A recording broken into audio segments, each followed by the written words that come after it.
जय हिंद दोस्तों, मेरा नाम है बहादुर लोधी और आप लोग देखना शुरू कर चुके हैं फ्री एजुकेशन यूट्यूब चैनल। दोस्तों, आज के इस वीडियो में हम आधुनिक भारत के प्रमुख आंदोलन, घटनाएं और समझौतों को डिस्कस करेंगे। यकीन मानिए दोस्तों, आप किसी भी एग्जाम की तैयारी कर रहे हो, इस टॉपिक से 2 से 3 क्वेश्चन हर एग्जाम में पूछे ही जाते हैं। तो दोस्तों, आज के इस वीडियो में हम प्रमुख आंदोलन, घटनाएं और समझौतों से जितने भी इंपॉर्टेंट क्वेश्चन बन सकते हैं उन सभी क्वेश्चन को डिस्कस करेंगे।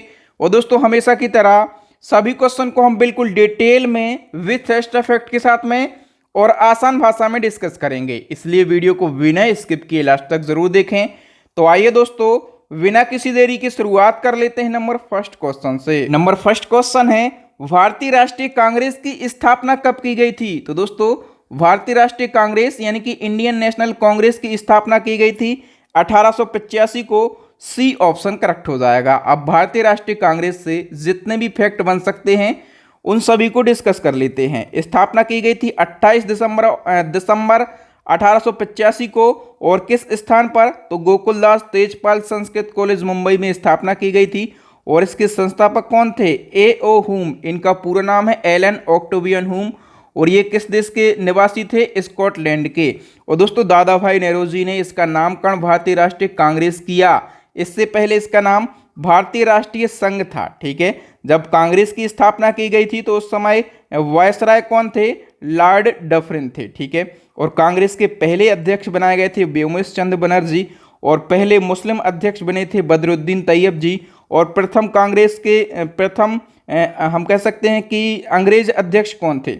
तो प्रथम अंग्रेज अध्यक्ष थे जॉर्ज यूल। और प्रथम महिला अध्यक्ष थी एनी बेसेंट। और आपसे पूछा जाएगा कि प्रथम भारतीय महिला अध्यक्ष कौन थी?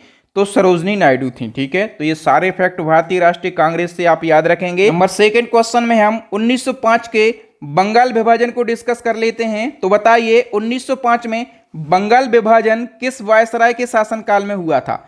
तो दोस्तों, बंगाल के विभाजन लॉर्ड कर्जन के शासनकाल में हुआ था। ठीक है, बंगाल विभाजन हुआ था लॉर्ड कर्जन के शासनकाल में। ठीक है, अच्छा, इसके अलावा नीचे अन्य 2 वायसराय के नाम लिखे हैं। लॉर्ड कैनिन, तो लॉर्ड कैनिन के शासनकाल में 1857 की क्रांति हुई थी। और लॉर्ड डफरन के शासनकाल में मैं आपको बता चुका हूं कि कांग्रेस की स्थापना की गई थी लॉर्ड डफरन के शासनकाल में। ठीक है, ये तीनों पूछे जाते हैं। अब बंगाल विभाजन की बात हुई है तो बंगाल विभाजन को हम कंप्लीटली डिस्कस कर लेते हैं। सबसे पहले बंगाल को विभाजित करने का उद्देश्य क्या था? तो हिंदू और मुसलमानों की एकता को तोड़ना इसका प्रमुख उद्देश्य था। अंग्रेजों का काम ही था फूट डालो और नीति करो। ठीक है, तो इसी क्रम में बंगाल का विभाजन भी किया गया हिंदू और मुसलमानों की एकता को तोड़ने के लिए। जब बंगाल का विभाजन किया गया तो बंगाल को 2 हिस्सों में बांटा, एक पश्चिम बंगाल और दूसरा पूर्वी बंगाल। पश्चिम बंगाल बिहार और उड़ीसा शामिल थे। और पूर्वी बंगाल में पूर्वी बंगाल और असम शामिल था। पश्चिमी बंगाल की राजधानी बनाई गई कलकत्ता और पूर्वी बंगाल की राजधानी बनाई गई ढाका। पश्चिमी बंगाल की कुल जनसंख्या कितनी थी? 5 करोड़ 40 लाख। और हम कह सकते हैं कि पश्चिमी बंगाल जो है ये हिंदू बाहुल्य वाला एरिया था, यानी कि सबसे ज़्यादा जनसंख्या हिंदू की थी। केवल मुसलमान थे 90 लाख। और इसी क्रम में पूर्वी बंगाल की जनसंख्या कितनी थी? तो 3 करोड़ 10 लाख थी। ठीक है, और ये जो पूर्वी बंगाल था ये मुस्लिम बाहुल्य वाला एरिया था। इसमें हिंदू केवल कितने थे? 1 करोड़ 20 लाख हिंदू थे। ठीक है, अब हम बंगाल विभाजन से और कौन कौन से क्वेश्चन पूछे जाते हैं। तो उद्देश्य मैंने बता दिया, हिंदू और मुसलमानों की एकता को तोड़ना। और जब बंगाल विभाजन किया गया तो वायसराय थे लॉर्ड कर्जन। अब बंगाल विभाजन लागू कब हुआ? तो 16 अक्टूबर 1905 को बंगाल विभाजन लागू हुआ। और 16 अक्टूबर 1905 को बंगाल विभाजन लागू होते ही संपूर्ण देश में रोष और विरोध की लहर फैल गई। ठीक है, और 16 अक्टूबर 1905 को शोक दिवस के रूप में भी मनाया भारतीयों ने।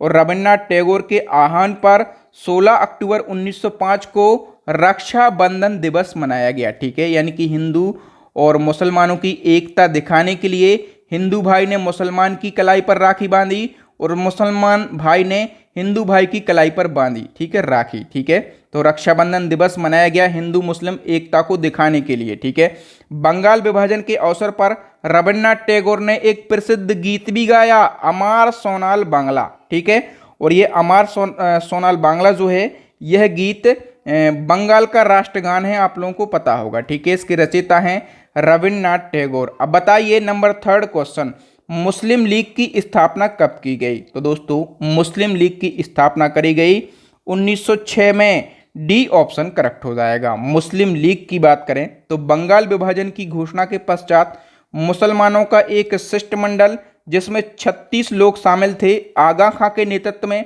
1 अक्टूबर 1906 को शिमला के वायसराय लॉर्ड मिंटो से मिला। ठीक है, और इस शिष्टमंडल ने केंद्रीय, प्रांतीय और स्थानीय निकायों में मुसलमानों के लिए पृथक निर्वाचन मंडल की मांग करी। मुस्लिम लीग की स्थापना 30 दिसंबर 1906 को आगा खां, ढाका के नवाब सलीमुल्लाह और नवाब मोहसिन उल मुल्क के नेतृत्व में की गई थी। ठीक है, और एक फैक्ट पूछा जाता है कि जो मोहम्मद अली जिन्ना थे ये मुस्लिम लीग में कब शामिल हुए थे? तो 1913 में शामिल हुए थे मोहम्मद अली जिन्ना। ठीक है, याद रखना। नंबर 4 क्वेश्चन है, कांग्रेस का विभाजन कब और किस अधिवेशन में हुआ था? तो कांग्रेस का विभाजन हुआ था सूरत अधिवेशन में 1907 में। ठीक है, और देखो दोस्तों कांग्रेस का अधिवेशन सूरत अधिवेशन 1907 में हुआ था और इस अधिवेशन की अध्यक्षता करी थी रास बिहारी घोष ने। ठीक है, और कांग्रेस के विभाजन की यदि हम बात करें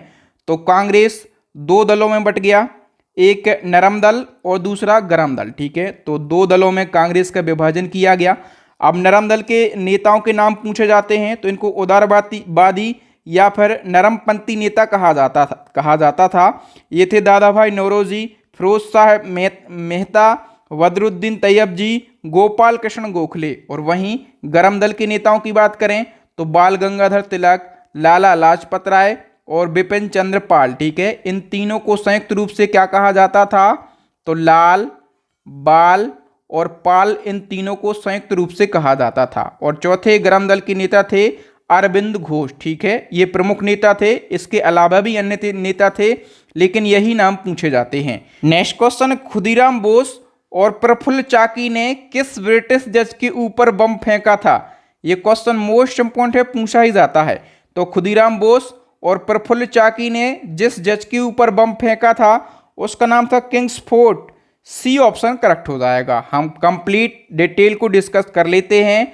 तो खुदीराम बोस का पूरा नाम है साहिल खुदीराम बोस और ये भारत में ब्रिटिश शासनकाल का विरोध करने वाले सबसे युवा क्रांतिकारी सेनानी थे। इनका जन्म हुआ था 3 दिसंबर 1889 को और पश्चिम बंगाल के मिदनापुर जिले में इनका जन्म हुआ था।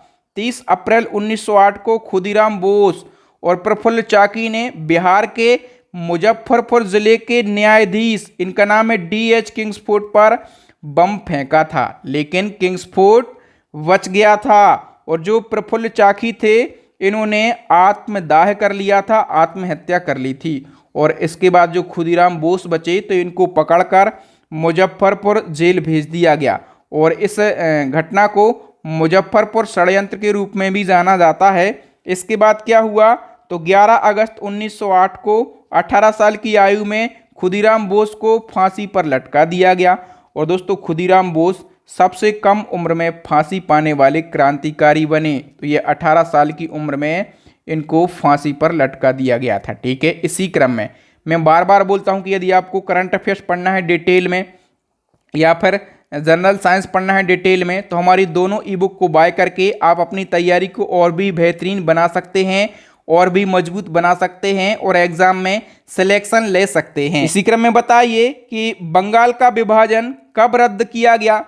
देखिए दोस्तों हमने बताया था कि तत्कालीन वायसराय लॉर्ड कर्जन ने 16 अक्टूबर 1905 को बंगाल विभाजन लागू कर दिया था। ठीक है, और जैसे ये लागू हुआ तो राजनीतिक स्तर पर इसका काफ़ी विरोध किया गया। ठीक है, और 12 दिसंबर 1911 को बंगाल का फिर से एकीकरण कर दिया जाता है। ठीक है, बी ऑप्शन करेक्ट हो जाएगा। नेक्स्ट हमारा क्वेश्चन है, दक्षिण अफ्रीका से लौटने के बाद गांधी जी का भारत में पहला सफल सत्याग्रह कौन सा था? अब गांधी जी दक्षिण अफ्रीका से भारत लौट आए हैं। ठीक है, और गांधी जी का भारत में पहला सफल सत्याग्रह था चंपारण सत्याग्रह। सी ऑप्शन करेक्ट हो जाएगा। हम डिटेल की बात कर लेते हैं।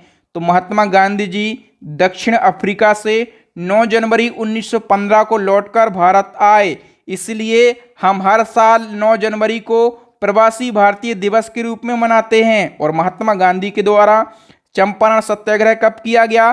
तो 19 अप्रैल 1917 में शुरू किया गया। और इस सत्याग्रह का उद्देश्य क्या था? तो नील की खेती करने वाले किसानों को न्याय दिलाना इसका प्रमुख उद्देश्य था। नेक्स्ट हमारा क्वेश्चन है, भारत में होम रूल आंदोलन किसके द्वारा शुरू किया गया? करेक्ट आंसर हो जाएगा दोस्तों ऑप्शन बी, बाल गंगाधर तिलक और एनी बेसेंट के द्वारा। हम कंप्लीट डिटेल को डिस्कस कर लेते हैं। तो होम रूल लीग या फिर इसी को होम रूल आंदोलन कहा जाता है। ये आंदोलन प्रथम विश्व युद्ध के समय प्रथम भारतीय प्रतिक्रिया थी जो आयरलैंड के होम रूल लीग से प्रेरित थी। इस आंदोलन का उद्देश्य क्या था? तो राजनीतिक शिक्षा, सार्वजनिक बैठकों आदि के माध्यम से स्वशासन प्राप्त करना था। इसकी शुरुआत करी गई थी 1916 में बाल गंगाधर तिलक और एनी बेसेंट के द्वारा। ठीक है, जो बेलगांव या फिर पुणे होम रूल लीग है, इसकी शुरुआत करी गई थी बाल गंगाधर तिलक के द्वारा। और मद्रास होम रूल लीग की शुरुआत करी गई थी एनी बेसेंट के द्वारा। ठीक है, ये दोनों अलग अलग पूछे जाते हैं तो उनको आप जरूर याद रखना। नेक्स्ट क्रम की बात करें तो काला कानून के नाम से प्रसिद्ध एक्ट कौन सा है? देखिए दोस्तों, हम एमसीक्यू फॉर्मेट में ही क्यों क्वेश्चन को डिस्कस करते हैं?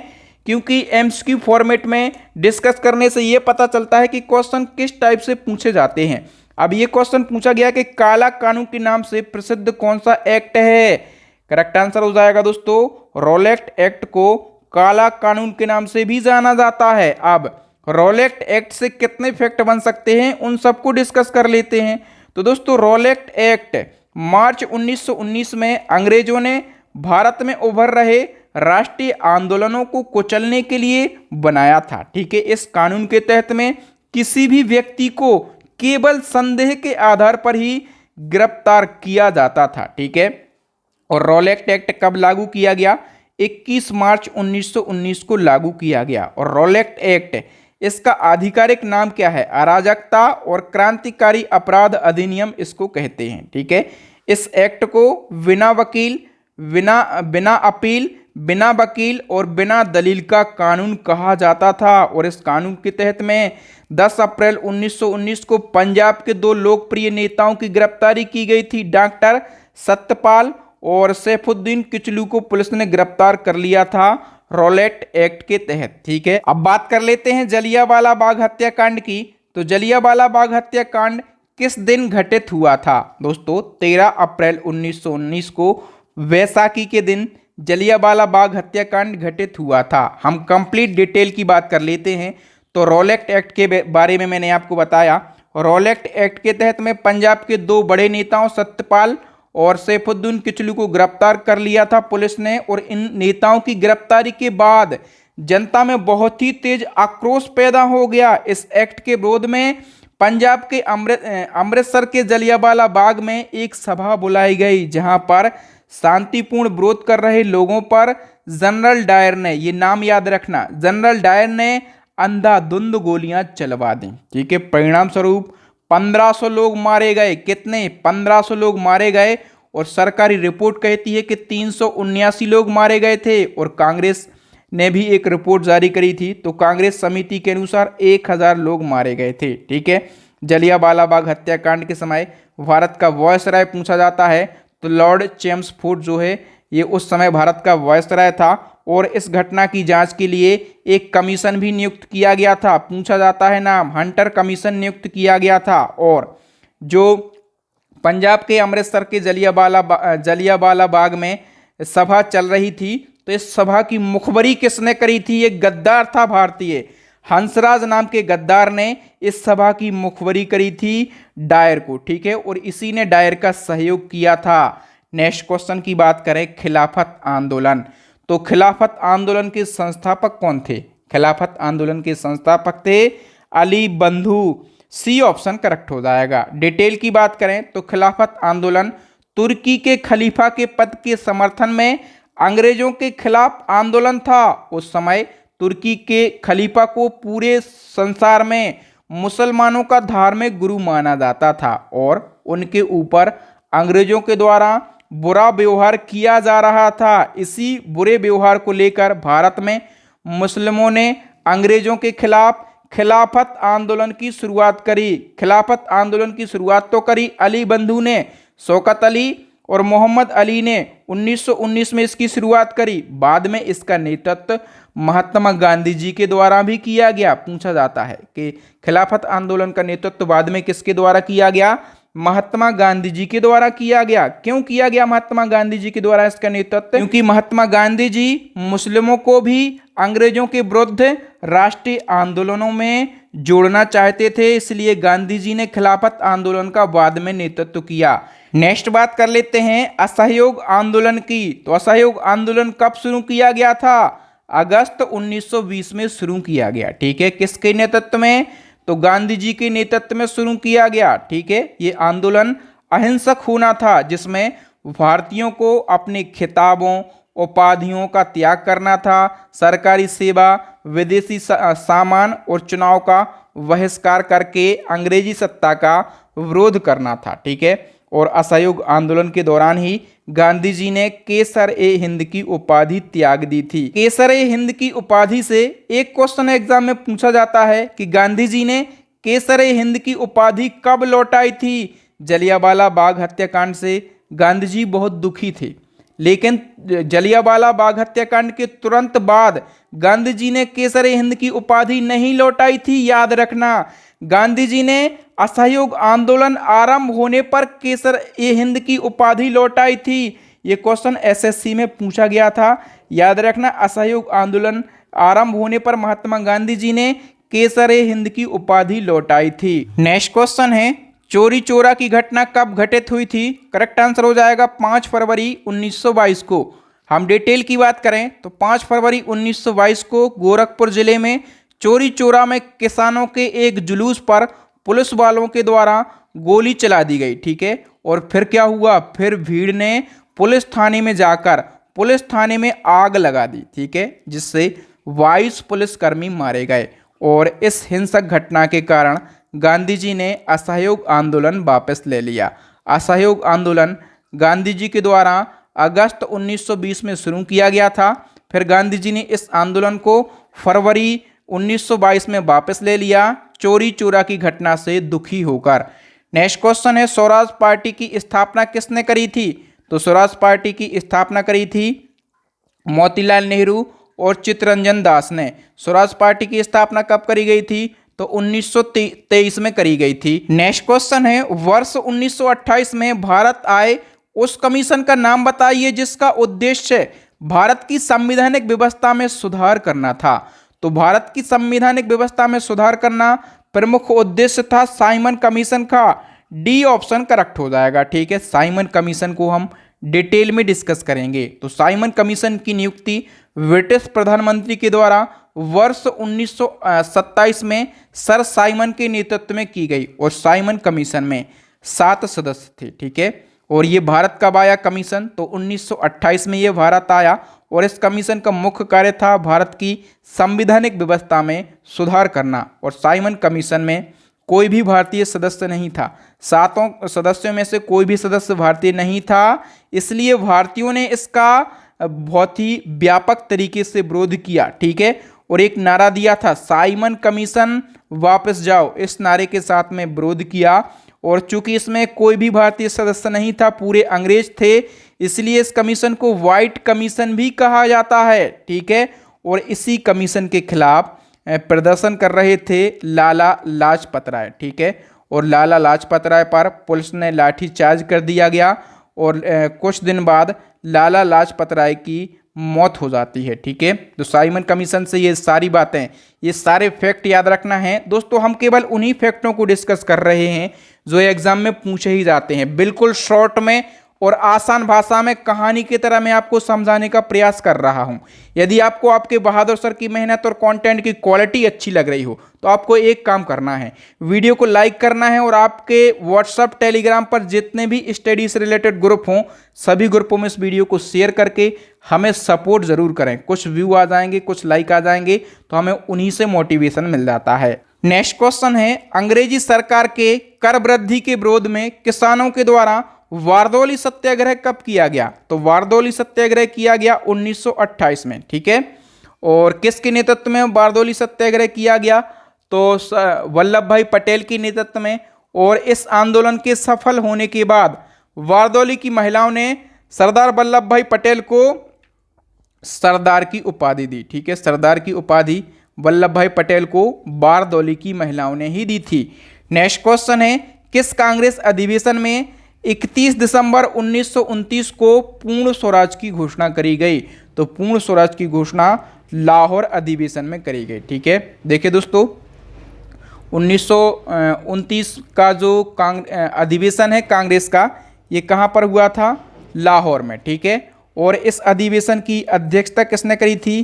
JL नेहरू ने। और इसी अधिवेशन में पूर्ण स्वराज की घोषणा करी गई थी। ये क्वेश्चन हमेशा एग्जाम में पूछा जाता है। नेक्स्ट क्वेश्चन है, दांडी मार्च में गांधी जी के साथ कितने सहयोगियों ने भाग लिया? इस प्रकार के क्वेश्चन पूछे जा रहे हैं।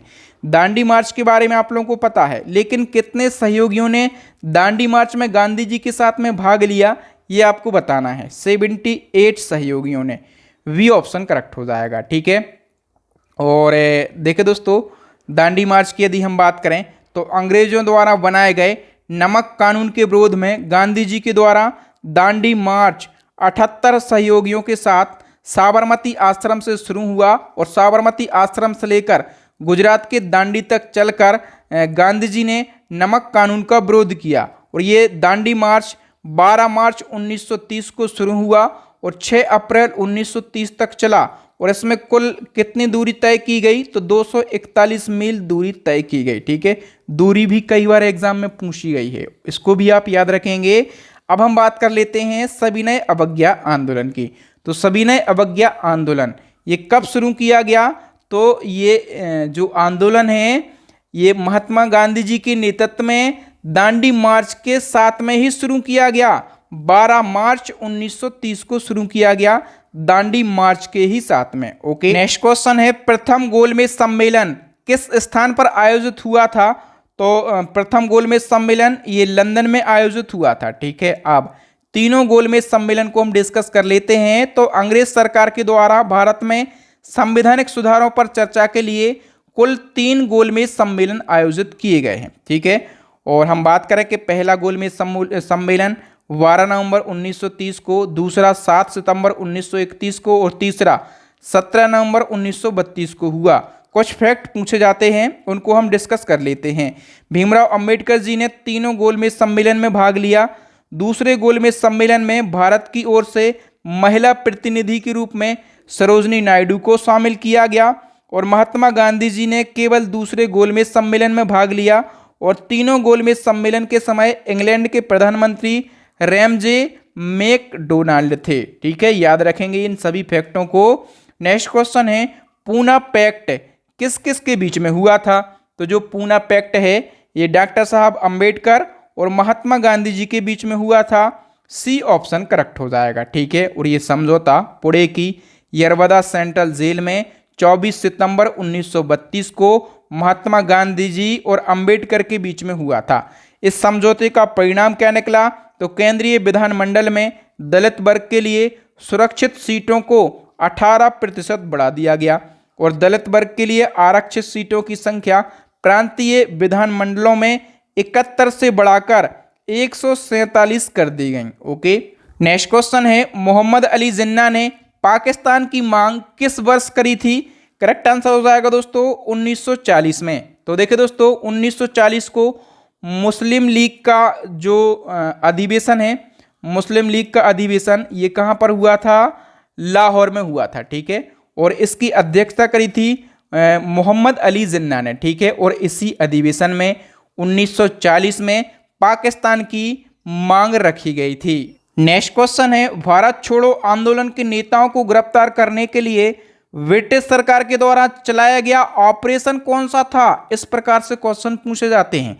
भारत छोड़ो आंदोलन हमने कई बार पढ़ा, लेकिन भारत छोड़ो आंदोलन के जो नेता थे उनको गिरफ्तार करने के लिए ब्रिटिश सरकार ने कौन सा ऑपरेशन चलाया था, ये क्वेश्चन पूछा गया है। तो उस ऑपरेशन का नाम था operation 0 hour. C option correct हो जाएगा। अब भारत छोड़ो आंदोलन से जितने भी फैक्ट बन सकते हैं उनको डिस्कस कर लेते हैं। भारत छोड़ो आंदोलन महात्मा गांधी जी के द्वारा 8 अगस्त 1942 को शुरू किया गया। चूंकि ये आंदोलन अगस्त को शुरू किया गया, इसलिए भारत छोड़ो आंदोलन को अगस्त आंदोलन के नाम से भी जाना जाता है। ठीक है, और इस आंदोलन में गांधी जी ने करो या मरो का नारा दिया था। और एक फैक्ट है, मोस्ट इंपोर्टेंट फैक्ट है, इसको आप जरूर याद रखना कि भारत छोड़ो यानी कि क्विट इंडिया का नारा किसने दिया था। आंदोलन तो महात्मा गांधी जी के नेतृत्व में शुरू किया गया, लेकिन भारत छोड़ो को जो नारा है ये यूसुफ मेयर अली ने दिया था। ये फैक्ट आपको जरूर याद रखना, ये एसएससी के एग्जाम में पूछा गया फैक्ट है। नेक्स्ट क्वेश्चन है, भारत की संविधान सभा किसके तहत गठित की गई थी। तो जो संविधान सभा है भारत की, ये कैबिनेट मिशन योजना के तहत में गठित की गई थी। वी ऑप्शन करेक्ट हो जाएगा। और कैबिनेट मिशन भारत कब आया, तो कैबिनेट मिशन 1946 में भारत आया था। नेक्स्ट क्वेश्चन है, माउंटबेटन योजना किस वर्ष प्रस्तावित करी गई। 1947 में प्रस्तावित करी गई। और देखिए दोस्तों, हम डिटेल से बात करें तो 3 जून 1947 को लॉर्ड माउंटबेटन ने भारत के विभाजन के लिए माउंटबेटन योजना बनाई। और इस योजना के अनुसार भारत को भारत और पाकिस्तान में विभाजित किया जाना था। ब्रिटिश सरकार ने 1947 में भारतीय स्वतंत्रता अधिनियम 1947 पारित किया। परिणाम स्वरूप भारत और पाकिस्तान को विभाजित कर दिया गया। ठीक है, क्वेश्चन पूछा जाता है कि किस योजना के तहत भारत और पाकिस्तान को विभाजित किया गया, तो माउंटबेटन योजना के तहत। ठीक है, अब क्वेश्चन आपको पूछा जाए कि भारत अपना स्वतंत्रता दिवस कब मनाता है, तो आपको पता है 15 अगस्त को, क्योंकि भारत 15 अगस्त 1947 को स्वतंत्र हुआ था। और पाकिस्तान अपना स्वतंत्रता दिवस कब मनाता है, तो एक दिन पहले 14 अगस्त को मनाता है। तो दोस्तों यहाँ पर हमने 1885 से 1947 तक, कब से कब तक, 1885 से 1947 तक जितने भी प्रमुख आंदोलन, घटनाएं और समझौते हैं उन सभी को डिस्कस किया, बिल्कुल डिटेल में, आसान भाषा के साथ। इसी प्रकार से यदि आप डिटेल में करंट अफेयर्स को पढ़ना चाहते हैं, साइंस को पढ़ना चाहते हैं, तो हमारी ई बुक को जरूर बाय कर लीजिए। गारंटी से बोल सकता हूं, बहुत ही बेहतरीन ई बुक है हमारी। अंतिम प्रश्न का आंसर आपको कमेंट सेक्शन में बताना है कि नए संसद भवन की आधारशिला कब रखी गई थी। उद्घाटन तो किया गया 28 मई 2023 को। ठीक है, लेकिन इसकी आधारशिला कब और किसके द्वारा रखी गई, ये आपको कमेंट सेक्शन में कमेंट करके बताना है। तो थैंक यू दोस्तों, वीडियो देखने के लिए आप सभी का बहुत बहुत धन्यवाद। यदि आपको वीडियो अच्छा लगा हो तो वीडियो को जरूर लाइक कर दीजिए। अगला वीडियो आप किस टॉपिक पर चाहते हैं वो भी हमें बताइए, और इस वीडियो को शेयर कीजिए जो आपके भाई बहन कॉम्पिटिटिव एग्जाम की तैयारी कर रहे हों। चैनल को सब्सक्राइब करके बेल आइकन जरूर दबा लें, ताकि इसी प्रकार के महत्वपूर्ण वीडियो जब भी मैं डालूं तो उसका नोटिफिकेशन आपको मिल सके, आप हमारा वीडियो सबसे पहले देख सकें। इसी प्रकार के इंपॉर्टेंट वीडियो देखने के लिए हमारी प्लेलिस्ट को जरूर विजिट करें।